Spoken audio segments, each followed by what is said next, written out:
Price Lord. Price Lord. நல்லா இருக்கீங்களா? கர்த்தரோட பரிசுத்த நாமத்துக்கு மகிமை உண்டாவதாக. இந்த நாளில் கூட கணவனும் மனைவியாக இருவரும் சில தேவ வார்த்தைகள் ஒருவருக்கு பேசி அதில் இருக்கிற சத்தியங்கள் நாங்கள் புரிந்து கொண்டு எங்களை பார்க்குற நீங்களும் இந்த சத்தியத்தை புரிந்து கொள்ள வேண்டும் சொல்லி ஒரு நிகழ்ச்சியாக இது தொடர்ந்து இப்படிப்பட்ட வேத வசனங்கள் இருவர் ஒரு மனத்தோடு ஆராய்ந்து பார்த்து நாங்கள் பேசி கொண்டு இருக்கும்போதே உங்களுக்கும் அந்த சத்தியத்தில் இருக்கிற சில ரகசியங்கள் பரிசுத்த ஆவியானவர் வெளிப்படுத்துவார்னு சொல்லி அந்த நம்பிக்கையோடும் இந்த வீடியோ பண்ணுகிறோம். கர்த்தர் உங்களை ஆசீர்வதிப்பாராக. செல்வி, எப்படி இருக்க? நல்லா இருக்கு. நம்ம ரெண்டு பேருமே கேட்டுட்டோம். சரி, ரெண்டு பேரும் தான் கேட்கணும். அப்போது ஒருவருக்கொரு தேவ வார்த்தைகள் பேசணும்னா ஒருவருக்கொருவர் என்ன இருக்கணும்? சந்தோஷம் மகிழ்வோடும் தேவ சத்தியத்தை நம்ம ஒருவருக்கொருவரும் சொல்லணும். ஒருவேளை எனக்கு புரியாமல் இருக்கலாம், நீ புரிய வைக்கணும். உனக்கு புரியாமல் இருக்கலாம், நான் புரிய வைக்கணும். நம்ம ரெண்டு பேருக்கு புரியாமல் இருக்கலாம். பரிசுத்த ஆவியானவர் தாமே நம்மளுக்கு தேவ ஞானத்தை தந்து வழி நடத்துவாராக. அதே பரிசுத்த ஆவியானவர் உங்களோடும் பேசுவாராக. ஹல்லேலூயா, ஹல்லேலூயா. முதல்ல என்னாகும் 19ஆம் அதிகாரம் 15வது வசனத்தை வாசிப்போம். மூடி கட்டப்படாமல் திறந்திருக்கும் பாத்திரங்கள் எல்லாம் தீட்டுப்பட்டிருக்கும். எப்படி? மூடி கட்டப்படாமல் திறந்திருக்கும் பாத்திரங்கள் எல்லாம் தீட்டுப்பட்டிருக்கும். மூடி, ஆமாங்க, மூடி எவ்வளோ அவசரம். நீ இப்போ சோறு குழம்பு எல்லாம் செய்கிற, மூடி இல்லாமல் இருக்கா? கண்டிப்பாக மூடி வேணும். மூடி இல்லாமல் எதுவுமே வைக்க மாட்டேன், அதுதானே? ஆமாம். மூடி வச்சா தான் அது சேஃப். மூடி இருந்தால் தான் அதில் எந்த விதமான ஒரு சின்ன பூச்சியோ ஐயோ எதுவுமே போகாது. ஏன்னா மூடி அவசியங்க, மூடி அவசியம். அதனால்தான் இந்த வார்த்தை எப்படி சொல்கிறேன்னா, திறந்திருக்கிற எந்த பாத்திரமும் அது தீட்டுப்படுமா. உண்மை தானே? உங்கள் வீட்டில் எப்படி வச்சுருக்கீங்க? உங்கள் வீட்டில் மூடி இருக்கா? மூடி இருக்கா? ஆண்டவர் இந்த மூடி எதுக்கு சொல்கிறாரு? பாத்திரத்துக்கு தானே சொல்கிறாரா? எல்லாத்துக்குமே. முக்கியமாக நமக்கு மூடி தேவை. நமக்கு மூடி தேவை. அதனால தான் இந்த வாய்க்கு மூடி தேவை வச்சாரு. மூடி ஏன் வச்சாரு? நம்ம வாய் மூடாமல் திறந்திருந்தா நிறைய வார்த்தைகள் வரும். இந்த உலகத்தில் இந்த வாய் மூடாமல் வாய் பேசுறதுனால தான் பல விதமான பிரச்சனைகள் வருது. பிரச்சனைகளுக்கு காரணமே இந்த வாய் தான். என் வாய் இருக்கட்டும், உன் வாய் இருக்கட்டும், பார்த்துருக்கிற உங்கள் வாய் கூட இருக்கலாம். இந்த வாய் நம்ம மூடி வச்சா பிரச்சனை வராது. உண்மை தானே? குடும்பத்தில் கணவன் மனைவி மத்தியில் எவ்வளோ பிரச்சனைகள். கணவன் கோபத்தோட ஒரு பேச்சு பேசினா மனைவி விடுவாங்களா? உடனே திறப்பாங்க. இது பாருங்க எவ்வளோ சீக்கிரம் பேசுவாங்க. நான் என்ன கம்மியா? அப்படி இல்லை, அப்படி இல்லை. வாய் மூட சொன்னார் ஆண்டவர். ஏன் மூட சொன்னார்னா, எந்த பாத்திரமும் எப்படி மூடி இல்லாத பாத்திரம் தீட்டுப்படுமோ, எந்த வாய் மூடாம பேசி கொண்டிருக்குமோ அந்த இடத்துல பிரச்சனைகள் வரதான் செய்யும். ஹல்லேலூயா, ஹல்லேலூயா. அழகாக பிரசங்கி ஒரு இடத்துல சொல்றாரு, 10ஆம் அதிகாரம் 1வது வசனத்துல, செத்த ஈக்கள் தைலக்காரனுடைய பரிமள தைலத்தை நாரி கெட்டு போக பண்ணும். எப்படி?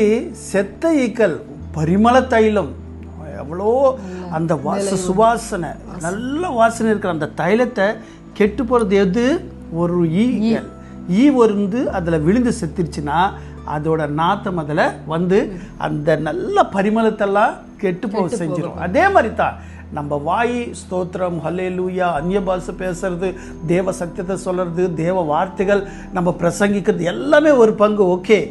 ஆனால் இந்த வாய் எந்த இடத்துல திறக்கணுமோ அந்த இடத்துல திறக்கணும். எந்த இடத்துல மூடணுமோ அந்த இடத்துல. ஆமாம், ஆமாம். ஏன் திறக்கும்போது நீ பேசும்போது சத்தியத்தை கொடுத்து பேசு. நீ உலகத்தில் வரும்போது உனக்கு முன்னாடி இருக்கிற ஜனங்கள் எல்லாம் அநேக பேச்சுகள் வார்த்தையில் இந்த உலக பிரகாரமான காரியத்தில் இருப்பாங்க. அவர் நடுவில் நீ இருக்கும்போது நீயும் கூட அவங்க மாதிரி நிம் வாய் திறந்தே வச்சிருந்த என்ன ஆகும் தெரியுமா? என்ன ஆகும்? அந்த இடத்துல தேவையில்லாத பேச்சுகள், அந்த கதை இந்த கதை அதிகமாக பொம்பளைங்களுக்கு ரொம்ப அது பயங்கரமாக இருக்கும். ஏன்னா வீட்டில் உட்காந்து சமைச்சிட்டு ஃப்ரீயாக இருந்ததுக்கப்புறம் 4 பேர் வந்தாங்கன்னா அந்த இடத்துல என்ன செய்றீங்க? யோசிங்க. உங்கள் வீட்டுக்கு யாராவது வராங்களா? வந்ததும் நல்லதுதான். வரும்போது சத்தியத்தை கொடுத்து சொல்லுங்க. தேவ வசனத்தை கொண்டு நீங்கள் பேசுங்க. தேவ வசனத்தை கொண்டு அவங்களுக்கு சொல்லுங்கள். நீங்கள் அப்படி சொல்லும்போது நல்லவங்க என்ன செய்வாங்க தெரியுமா? இந்த வார்த்தை கண்டிப்பாக இவங்க சொல்கிறாங்க, அவங்க ஓடி உங்ககிட்ட வருவாங்க. யார் இந்த வார்த்தைக்கு விசுவாசம் இல்லாதவங்க, தேவனை நம்பாதவங்க, இந்த வார்த்தை பேசும்போது கொஞ்ச நேரம் நிற்பாங்க, உடனே போயிடுவாங்க. என்னடா இவங்களோட பேசினா எப்போ பார்த்தாலும் வசனத்தை பேசுகிறாங்க இவங்க, அப்படி தானே? ஏன்? ஏன்னா அவங்களுக்கு இந்த வசனம் காதுக்கு போகாது. ஏன்னா அவங்க உள்ளமெல்லாம் எப்படி இருக்கும்? இந்த பேச்சு அங்கே, அங்கே பேச்சு இங்கே, இங்கே பேச்சு அங்கே சொல்கிறதுலே இருப்பாங்க. அதனால தான்.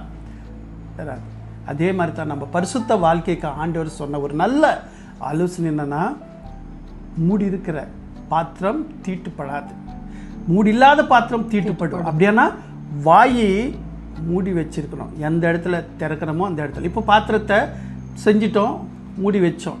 அது எப்போ திறக்கிறோம்? நம்ம சாப்பிடும்போது.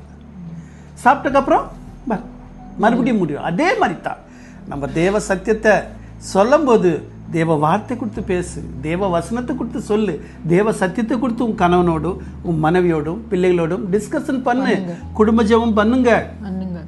ஏன்னா இந்த குடும்பம் கெடுக்க வேண்டும் சொல்லி பிசாசு பல விதத்தில் தேடுறான். ஜெபம் பண்ணாமல் ஒருவனுக்கு தேவ வசனத்தை கேட்காம அவன் கிரியை செஞ்சு கொண்டே இருக்கிறான்.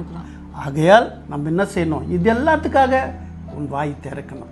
தேவையில்லாத பேச்சில் இடத்துல வாய். அதனால்தான் எப்படி பரிமள தைலத்துக்கே அவ்வளோ வாசனை இருக்கிற தைலமே ஒரு செத்த ஈக அதில் விழுந்துருச்சுன்னா அது எப்படி கெட்டு போதோ, நம்மளோட வாயும் நம்மளோட சரீரமும் நம்மளோட ஆவிக்குரிய ஜீவியும் இந்த நாவுனால வார்த்தைனால கெட்டு போகுது. கணவன் மனைவியாக இருக்கிற நீங்கள் ஒருவருக்கு ஒரு அன்பு கூறணும். அதே சமயத்தில் ஜபத்தில் ஒருவருக்கு ஒரு ஒருமனப்பட்டு இருக்கணும். யார் ஒருமனப்பட்டு கேட்பார்களோ அவர்கள் நான் அவங்களோட ஜபத்தை நான் கேட்பேன்னு சொல்லிட்டு ஆண்டவர் சொல்கிறார். ஆகையால் நம்மளோட வாழ்க்கையில கூட அந்த ஒரு மனசிந்த உங்களில் 2 பேர் தாங்கள் வேண்டிக் கொள்ள போகிற எந்த காரியத்தை குறித்தாகிலும் பூமியில் ஒருமனப்பட்டு இருந்தால் பரலோகத்தில் இருக்கிற என் பிதாவானால் அது அவர்களுக்கு உண்டாகும் என்று உங்களுக்கு சொல்கின்றேன். ஆமென். ஹல்லேலூயா. பரலோகத்தில் இருக்கிற பிதாவனோட அது உண்டாகும் சொல்லி எழுதப்பட்டிருக்கு. அப்படியானா என்னது? இந்த ஒரு மனம் இருந்தா அந்த இடத்துல தேவ காரியம் நடக்கும். அந்த சத்ரு தெரிஞ்சு போறனால தான் அந்த ஒரு மனம் வடிக்கிறான். ஜாகிரதை. இது ஒரு வேளை உனக்காகத்தான் இருக்கலாம். இந்த நாள் எங்களோட பேசி இந்த வீடியோ பண்ண சொல்லி உங்களுக்காகத்தான் இருக்கலாம். உங்கள் வீட்டில் இந்த மாதிரி பிரச்சனை இருக்கா? முதலாவது 20 ஒருமனப்படுங்க. தேவ சமூகத்தில் ஜெபம் பண்ணுங்க. இது வேறிலும் தெரியாம ஏதோ நான் பேசிட்டேன் நீ பேசிட்ட ஒப்புரவாகுவோம், தேவன் இடத்துல போவோம். ஆண்டவர் நம்ம வாழ்க்கையை மறுபடியும் கட்டுவார்ன்னு சொல்லி நம்ம வாழ்க்கையை கட்டுக்கொள்வோம். மூடி இல்லாத பாத்திரம் எதுவோ அது தீட்டுப்படும். மூடி இருக்கும்போது அது சுத்தமாக இருக்கும். நம்மளோட வாழ்க்கையில் கூட நம்ம வாய்க்கு மூடி போடுவோம், நம்ம நாவுக்கு கண்ட்ரோல் வைப்போம், கடிவாளம் போடுவோம்.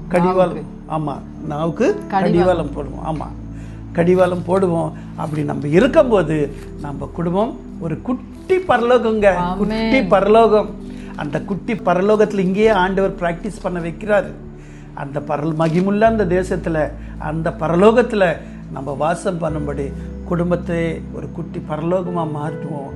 தேவன் நீங்க சொல்லிட்டு இருக்குல்ல, இது சங்கீதம் 141 சங்கீதத்துல 3வது வசனம் ஞாபகம் வந்துச்சு எனக்கு. கர்த்தாவே என் வாய்க்கு காவல் வையும், என் உதடுகளின் வாசலை காத்து கொள்ளும். எஸ், என் நாவுக்கு காவல் வையும், என் உதடுகள் வாசல்கள் காத்து கொள்ளும். பார்த்தீங்களா? இன்னும் போனோம்னா இன்னும் அநேக பொக்கிஷங்கள் இருக்கு. ஆனால் லாங் வீடியோ ஆகிடும். நீங்கள் சொல்லுவீங்க என்ன இவங்க போர் பண்ணுறாங்க. இல்லைங்க, ஆண்டவர் உங்களோட பேசுகிறார், தேவன் உங்களோட பேசுகிறார். இது பார்த்துட்டு உடனே மூடிட்டு எங்கே போயிடுவோம், இது வேலை செஞ்சோம் நினைக்காதீங்க. கம்ப்ளீட்டாக பாருங்கள். ஆண்டவர் உங்களை ஆசீர்வதித்து நடத்துவார். சின்ன ஜெபம் பண்ணலாமா? பரிசுத்த ஆவியானவரே, நன்றியோடு துதிக்கிறோம், ஸ்தோத்திரிக்கிறோம் அப்பா. இந்த அருமையான மாலை வேளையில கூட கர்த்தாவே இருவரும் ஒரு மனதோடு இந்த வார்த்தைகளை பேச வேண்டும் சொல்லி நாங்கள் பேசினோம் அப்பா. இதோ கேட்டது மாத்திரம் இல்லப்பா கர்த்தாவே, ஸ்தோத்திரிக்கிறோம் ஆண்டவரே. அதன் பிரகாரம் நடக்கவும் வாய்களுக்கு, எங்களுடைய வாய்களுக்கு கடிவாளத்தை போடுங்க ஆண்டவரே. ஏசப்பா, இதோ எங்கள் நாவுகளை கட்டி பரிசுத்த ஆவியானவர் நீங்க நடத்துங்க ஆண்டவரே. நீங்க நடத்தினால்தான் என் குடும்பத்தில் ஆண்டவரே சமாதானம் நிலைத்திருக்கும் அப்பா. அப்படிப்பட்ட கிருபையும் தெய்வம் எங்கள் குடும்பங்களும் கேட்கிற ஒவ்வொரு குடும்பங்களும் இயேசு கிறிஸ்துவின் வல்லமையான நாமத்தில் ஜெபிக்கிறோம் ஜீவனுள்ள பிதாவே.